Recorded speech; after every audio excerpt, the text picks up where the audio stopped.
Have you ever walked into a room and felt invisible, while others seemed to naturally draw people in?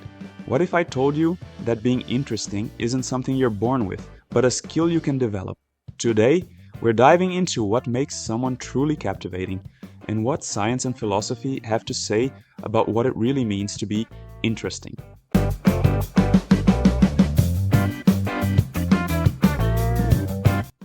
For starters, how do we even define interesting and boring? By definition, an interesting person is someone who stimulates curiosity, evokes emotions, and maintains attention. Daniel Kahneman's research on the psychology of attention focuses on how our minds allocate limited cognitive resources to specific tasks or stimuli. His theory of cognitive engagement suggests that people are drawn to things that are either novel, challenging, or relevant to their personal interests, leading them to invest more mental effort in these areas. According to Kahneman, attention is a finite resource that can be directed toward what stimulates curiosity or cognitive reward. People who are skilled at engaging others tend to activate these mental triggers, keeping conversations dynamic and engaging, which is why they are perceived as more interesting. In contrast, a boring person is someone who fails to stimulate curiosity or evoke interest, often because they are too predictable or self-focused. James Danker, a cognitive neuroscientist, has extensively studied the science of boredom, linking it to brain activity that signals an absence of meaning or stimulation. His research suggests that boredom occurs when people feel under-challenged or unable to engage their cognitive abilities, leading to a sense of restlessness or dissatisfaction. Dankert's work highlights how boredom is not just a lack of activity, but a signal from the brain that it craves a more meaningful or engaging experience. This explains why monotonous, predictable behavior can lead to boredom, as the brain seeks novelty or deeper engagement to stay alert and interested. Philosophers have their own view on being interesting. Socrates famously declared that the unexamined life is not worth living, suggesting that a life lived passively, without self-reflection or a thirst for understanding, is inherently unfulfilling and, in a sense, boring. Nietzsche, on the other hand, valued individuals who embraced their passions, confronted life's challenges with vigor, and sought to create their own values rather than conform to societal norms. For both philosophers, the interesting person is someone who is intellectually and existentially alive, who pushes boundaries and continuously seeks personal growth and deeper truths. But you can't just start spewing a bunch of random philosophical musings the second you engage in conversation in an attempt to show you have something to say, so there must be a most practical way to look at this. Let's first try to understand what makes someone boring in the first place. In psychology, novelty-seeking is closely linked to the personality trait of openness to experience, one of the big 5 personality dimensions. This trait reflects a person's willingness to engage with new ideas, experiences, and perspectives. Those high in openness are often curious, imaginative, and drawn to exploring unfamiliar environments or challenging concepts. Novelty-seeking behavior stimulates mental engagement by activating the brain's reward system, particularly through the release of dopamine, which reinforces a sense of pleasure and excitement when encountering something new. People who consistently seek out novel experiences tend to be more adaptable and are often perceived as interesting because they bring fresh perspectives, varied knowledge, and enthusiasm to conversations and interactions. On the other hand, individuals who score low on openness to experience are typically more averse to novelty and prefer routines, familiarity, and predictability. This can lead to behaviors that are perceived as boring, as such individuals may avoid engaging in new activities or discussing unfamiliar topics, limiting their ability to stimulate curiosity in others. Psychologically, low novelty-seeking behavior can also inhibit personal growth, as exposure to new experiences is key to learning and adaptation.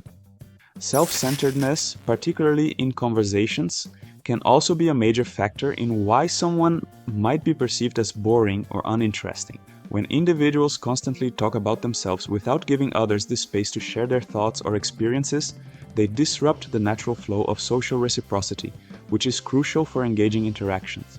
People who dominate discussions with their own stories, problems, or opinions without considering the perspective of others often come across as uninterested in the people around them, Over time, this can alienate others as they may feel undervalued or disconnected, leading to a perception that the self-centered individual lacks depth or social awareness. Empathy and genuine interest in others are essential components of being engaging in conversation. Empathetic individuals actively listen, ask thoughtful questions, and respond in ways that validate the experiences and feelings of those they interact with. When people demonstrate a genuine interest in what others have to say, it creates a dynamic exchange where both parties are equally engaged. This mutual curiosity and respect can lead to more stimulating conversations, as diverse perspectives and ideas are shared. Existentialist philosophers like Jean-Paul Sartre and Søren Kierkegaard were concerned with the impact of routine on human existence. Sartre argued that when individuals fall into habitual patterns of behavior, they risk losing their sense of freedom and agency. Routine, in his view, can lead to bad faith, a state where people deceive themselves into believing they have no choice or control over their actions, conforming to social roles rather than making conscious, authentic decisions. Kierkegaard, too, saw routine as a threat to authentic living, arguing that it stifles passion and individuality. For Kierkegaard, the repetition of daily tasks without reflection or engagement leads to a life devoid of existential meaning, trapping people in a cycle of boredom and superficiality. Both philosophers believed that a life dictated by routine robs individuals of the opportunity to confront the deeper questions of existence and pursue genuine fulfillment. The consequences of inauthentic living, according to both philosophers, include existential despair, boredom, and the loss of individuality. For them, the only way to overcome these dangers is by actively confronting the anxiety that comes with freedom and embracing the uncertainty of authentic, meaningful existence. But how do you become a more interesting person? In concrete terms, cultivating curiosity is a key trait that enhances both personal growth and social engagement, as explored by psychologists like Todd Kashdan. Kashdan's research highlights curiosity as a fundamental aspect of well-being and a driver of learning, creativity, and connection with others. Curiosity encourages people to explore the unknown, challenge assumptions, and embrace uncertainty, all of which keep the mind active and engaged. It also plays a crucial role in forming deeper social bonds, as those who are curious tend to ask more questions, show genuine interest in others, and remain open to diverse perspectives. To cultivate curiosity, practical strategies include consistently asking thoughtful questions, regularly seeking out new knowledge or experiences, and maintaining an open mindset that welcomes complexity and differing viewpoints. By adopting these habits, people can enhance both their intellectual vitality and their ability to engage meaningfully with others. Engaging in new experiences is crucial for maintaining interest and excitement in life, as brain studies show that novelty directly stimulates the brain's reward system, particularly through the release of dopamine. This neurochemical response not only makes novelty exciting, but also reinforces our desire to seek out and engage in new challenges. Regularly exposing ourselves to novel experiences, such as trying new hobbies, meeting different kinds of people, or pushing personal boundaries, keeps our mind sharp, enhances creativity and personal growth. By stepping outside of our comfort zones, we keep life stimulating and avoid falling into routines that can lead to boredom and stagnation.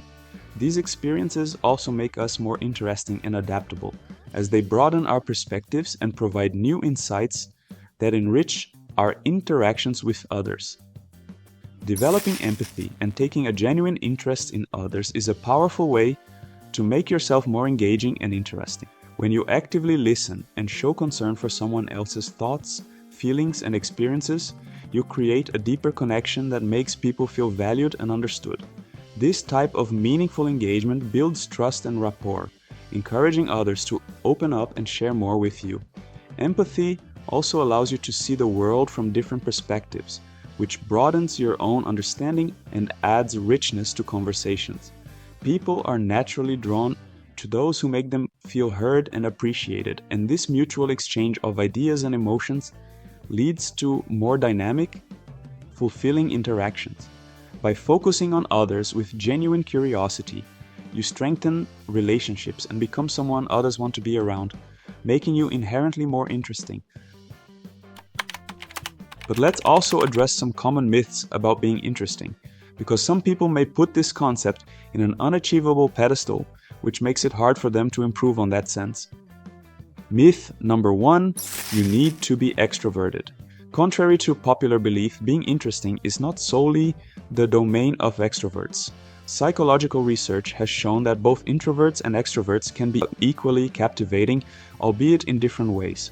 While extroverts may draw attention through their social energy and outgoing nature, introverts often engage others through depth, reflection, and meaningful conversations. Studies on personality traits suggest that introverts can be just as intriguing because they tend to listen more, think carefully before speaking, and often bring a unique, thoughtful perspective to discussions. Introverts may excel in fostering deeper, one-on-one connections, while extroverts thrive in larger social settings.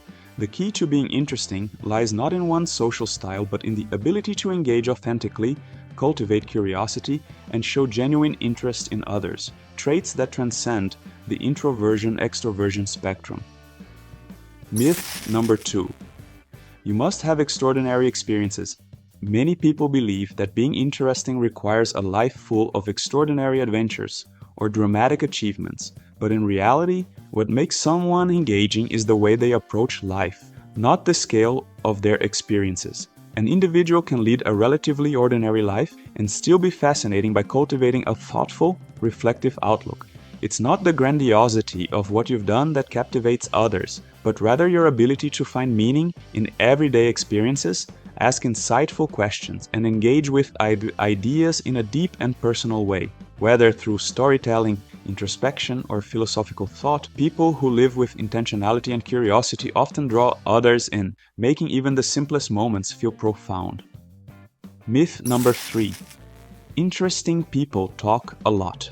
A common misconception is that being interesting means dominating conversations or always having something to say, but research suggests that listening is just as powerful, if not more so, in making someone engaging. People who are genuinely interested in others, ask thoughtful questions, and attentively listen tend to be more intriguing, as they create space for the meaningful dialogue and show that they value the perspectives of those around them. Those who focus too much on being the center of attention by talking excessively may come off as self-centered or disengaged. Being a great listener allows you to connect more authentically with others, making you more captivating and thoughtful in social settings. So, which practical steps can you actually follow to work towards becoming more interesting? Keep a curiosity journal. Start noting down things that catch your interest every day. This trains your mind to stay curious and attentive to new ideas or experiences, helping you become more engaged with the world around you. Try new experiences weekly. Challenge yourself to step out of your routine by trying one new activity or engaging in a conversation with someone different every week. This keeps life stimulating and fosters personal growth. Set small learning goals. Learn something new each week, like a fun fact, a skill, or a bit of history. This keeps your mind active and gives you interesting things to share. Practice active listening. Focus on really listening during conversations. Asking thoughtful questions and showing genuine interest in others helps build deeper connections. Join a club or group. Participate in a new community or activity, book clubs, workshops, or fitness groups. This exposes you to diverse perspectives and broadens your social circle. Read widely. Dive into books, articles, or podcasts on varied subjects. Reading regularly enhances your knowledge and gives you fresh ideas for conversations. To become a more interesting person, cultivate curiosity, seek out novelty, develop empathy, and live authentically. We've explored how scientific and philosophical perspectives show that being interesting is not about extraordinary experiences or extroversion, but rather about engaging meaningfully with the world and others around you.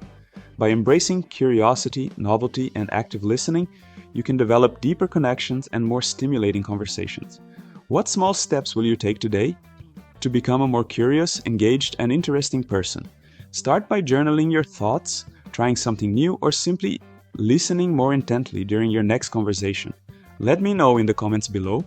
If you found this video helpful, don't forget to like, subscribe, and share it with others who might benefit from these insights.